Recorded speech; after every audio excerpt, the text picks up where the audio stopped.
Basically, last class we was discussed about how to solve homogeneous and non-homogeneous linear differential equation with constant coefficient. Today we are going to discuss application of first order and first degree differential equation. Basically, there are many ways to solving first order and first degree differential equation, and we have already completed 6 types of solution: variable separable, transformation of variable separable,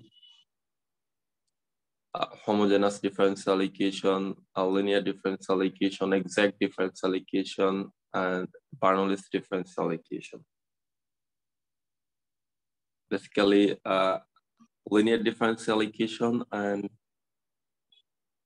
separable variable, these 2 types are most important for solving any kind of real situation.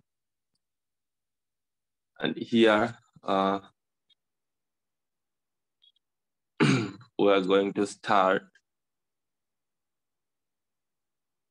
the application-based problem. And there are many ways to applicable different types of differential equation in our real life, as like growth problems, decay problems, temperature problems, any others, orthogonal projection, and electric circuit related problems. But in this situation, we only study growth and decay problem. And this is very important for findings the bacteria or virus or population of any community or country. And another important, basically, কোনো কিছু যখন হ্রাস পাবে সেইটা আসলে কিভাবে হ্রাস পায় সেই ধরনের প্রবলেমস কি আমরা বেসিক্যালি ডিকেস প্রবলেম বলি বা ডিসইন্টিগ্রেটস রিলেটেড প্রবলেম।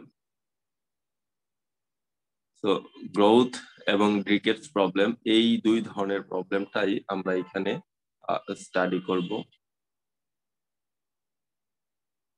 এবং এই কেসগুলো আসলে কিভাবে ঘটে, এই কেসগুলো কিভাবে ঘটে তার উল্লেখ কিন্তু আমাদের কোশ্চেনে আসলে দেওয়া থাকবে, বা কেসটা কিভাবে ঘটছে তার উল্লেখযোগ্য কিছু কন্ডিশন আমাদের আসলে দেওয়া থাকবে। বাট সেই কন্ডিশন থেকে আমাদের আসলে ক্রিয়েট করতে হবে এক ধরনের গাণিতিক মডেল, এবং সেই মডেলটা আসলে দেন পরবর্তীতে আইডেন্টিফাই করতে হয় যে এটা আসলে কি ধরনের মডেল, এবং সেই মডেল আইডেন্টিফাই করে দেন তাকে আসলে সলভ করতে হয়। তবে it is very easy to find identify the models growth and decay problems always। সব ক্ষেত্রে আমরা দেখব গ্রোথ এবং ডিকে মডেলস গুলো বেসিক্যালি হচ্ছে ভেরিয়েবল সেপারেবল প্রবলেমস এ বিলং করবে। এবং এইখানে একটা তার জাস্ট মডেল দেওয়া আছে, স্টার্টিং মডেল, যে dn by dt minus kn equal to 0। So আমরা যে কোনো প্রবলেম দেখেই আসলে মডেল তৈরি করব, কোনো একটা উপর ডিপেন্ড করব না। একটা জিনিস বলে রাখি, গ্রোথ প্রবলেমস, এই গ্রোথ প্রবলেমসে কিন্তু ভাইরাস, ব্যাকটেরিয়া, পপুলেশন, তারপরে হচ্ছে ট্রি প্ল্যান্টেশন, এইখানে হাউস বিল্ডিং এর গ্রোথের কথা বলতে পারি, এখানে জন্মহারের গ্রোথের কথা বলতে পারি, এনি আদার্স, মানে জিওমেট্রিক্যালি বৃদ্ধি কিছুকেই আমরা এখানে আসলে বিবেচনায় নিয়ে আসতে পারি। এখানে আমরা ভাইরাস, ব্যাকটেরিয়া, পপুলেশন রিলেটেড বেশ কিছু প্রবলেম পাবো। আবার হচ্ছে যেমন গ্রোথ বলতে রাখি, সেটা সরল মুনাফার আর জটিল মুনাফার ক্ষেত্রেই হোক, সেইখানেও কিন্তু আসলে আমাদের গ্রোথ প্রবলেমটা চলে আসে। তো আমরা একদম সরাসরি থাকবে, দেন হচ্ছে সেই ডাটার উপর ডিপেন্ড করে আমরা আমাদের মডেলিং ডিফাইন করব।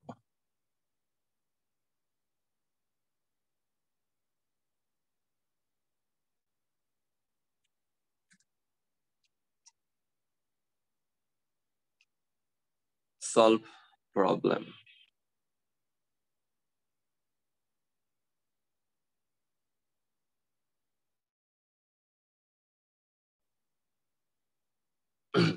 এখানে খেয়াল করো 7.1 একটা প্রবলেম, 7.2 একটা প্রবলেম, 7.3, 7.4, this another problem, 4টা প্রবলেম আছে। এবং অ্যাপ্লিকেশন বেসড তোমাদের এইখানে আরো হচ্ছে 6টা প্রবলেম দিয়ে দেওয়া আছে, যেগুলো তোমরা ট্রাই করবা। সব ধরনের প্রবলেমেরই কিন্তু ওয়ার্কিং রুলস কাছাকাছি বা same category.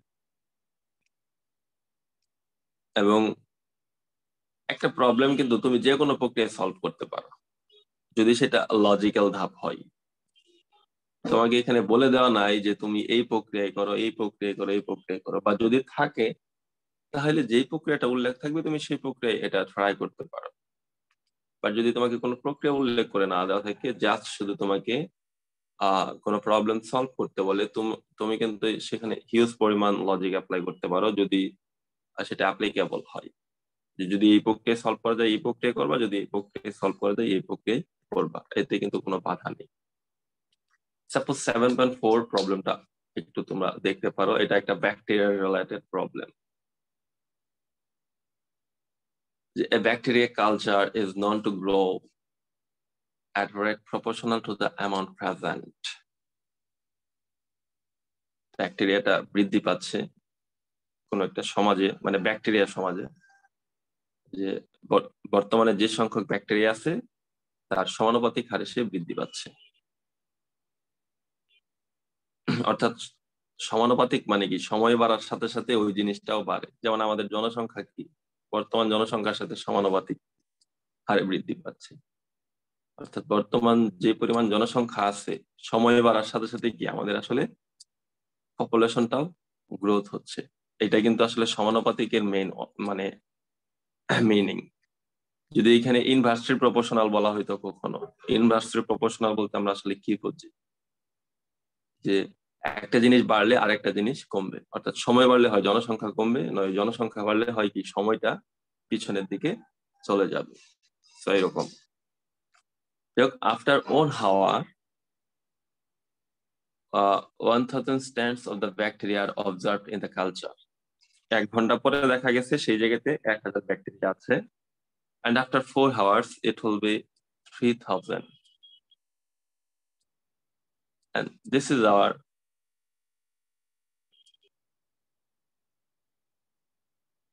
mathematical observation. So এইগুলো দেওয়া আছে আমাদের, এবং এরপরে কি বের করতে বলছে, fine an expression for the approximate number of strands of a bacteria present in the culture at time t. t যে কোনো সময়ে, এখানে তো শুধু 1 ঘন্টা পরে 1000 এবং 4 ঘন্টা পরে 3000 ব্যাকটেরিয়া আছে এইটার কথা উল্লেখ করা হচ্ছে। But find the bacteria at any time, একটা ব্যাকটেরিয়ার মডেল বের করতে বলছে, যেখানে টি এর যে কোনো সময়ের জন্য কি আমরা যে কোনো টাইমের ব্যাকটেরিয়ার সংখ্যা বের করতে পারবো। And second on the approximate number of strands of the bacteria originally in the culture. যদি এই কন্ডিশন গুলো থাকে তাহলে origin approximate number of strands of the bacteria originally in the culture. Originally অর্থাৎ শুরুতে,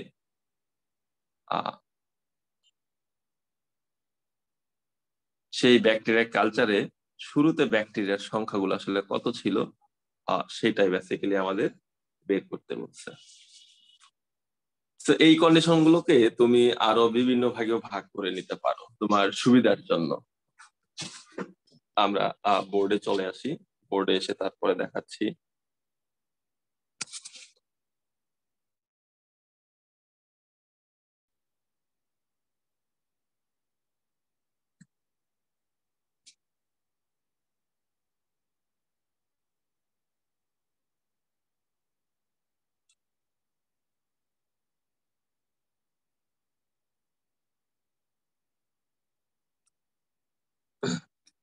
এই বোর্ড দেখতে পাচ্ছ তোমরা?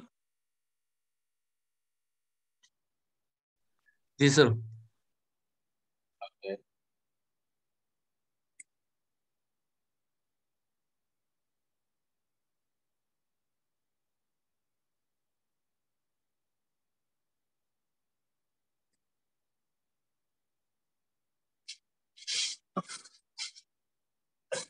তোমাকে আমি একটা লাইন ডায়াগ্রাম দেখ, এই ব্যাকটেরিয়া রিলেটেড প্রবলেম বলো, ভাইরাস রিলেটেড প্রবলেম বলো, গ্রোথ রিলেটেড প্রবলেম বলো, ডিকেটস রিলেটেড প্রবলেম বলো, যে কোনো রিলেটেড প্রবলেম, এটা হচ্ছে তোমার তোমার ইজি করবে তোমার পরবর্তী স্টেপ গুলো আসলে ফাইন্ডিং করতে।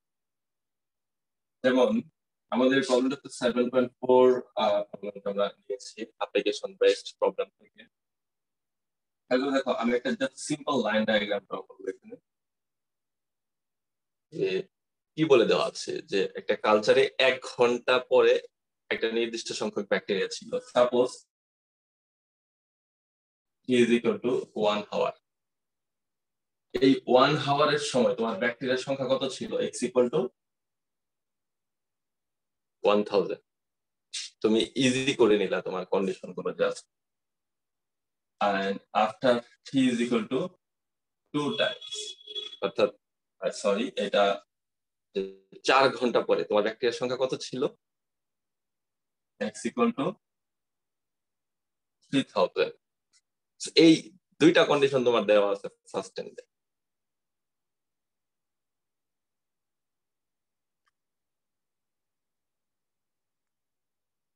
ওকে,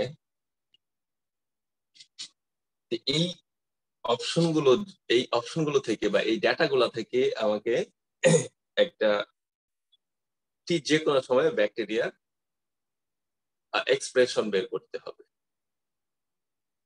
আরেকটা জিনিস তোমাকে বলা আছে যে also find the initial number of bacteria at initial time.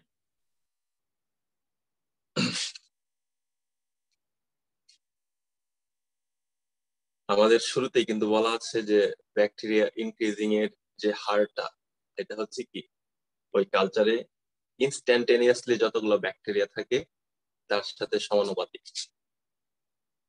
So আমরা যদি চিন্তা করি যে এক্স অফ টি কে যদি নাম্বার অফ ব্যাকটেরিয়া বলি at any time t, at any time t, অর্থাৎ এই এক্স টাকে আমরা বললাম কি নাম্বার অফ ব্যাকটেরিয়া টি যে কোনো সময় যদি হয়, তাহলে ব্যাকটেরিয়া বৃদ্ধির হারকে আমরা কিভাবে ডিফাইন করতে পারি ইন ম্যাথমেটিক্স?